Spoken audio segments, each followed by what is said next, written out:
आइए बताते हैं देवेंद्र फडणवीस की नाराजगी क्या है। राम शिंदे विखे से नाराजगी के कारण बताए जाएंगे। मुंबई में उप मुख्यमंत्री देवेंद्र फडणवीस की मौजूदगी में होने वाली बैठक में हम ये बात रखेंगे कि हम विधानसभा क्षेत्र में विखे पाटिल से नाखुश क्यों हैं। उसके बाद ही अगली नीति तय होगी। पूर्व मंत्री व विधायक राम शिंदे ने शुक्रवार को यहां पत्रकारों से बातचीत में कही। सांसद सुजय विखे पाटिल और शिंदे के बीच मतभेद है।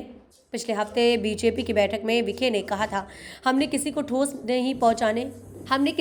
नहीं पहुंचाने का फैसला किया है। हालांकि अगर अनजाने में कोई गलती हुई हो तो वह उसके लिए माफी मांगते हैं। हालांकि इसके बाद भी बीजेपी में नाराजगी का नाटक खत्म नहीं हुआ।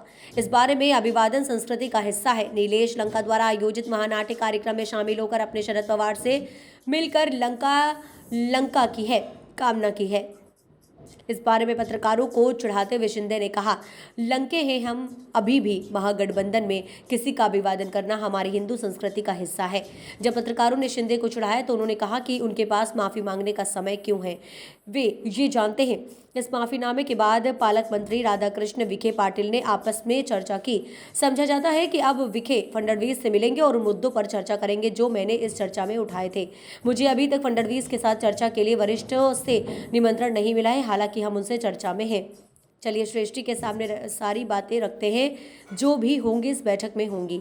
शिंदे ने कहा कि उन्हें उम्मीदवारी में दिलचस्पी थी, लेकिन उनकी दावेदारी तभी खत्म हो गई जब विखे को उम्मीदवार बनाया गया। करजत जामखेड़ की यात्रा के दौरान विखे आपको कल्पना का मौका नहीं देते, इसलिए मैंने उनकी हालिया यात्रा में भाग नहीं लिया। उन्होंने ये भी बताया, उन्होंने कहा पकंजा मुंडे निजी काम के कारण पाथर्डी के यात्रा के दौरान मौजूद नहीं थे।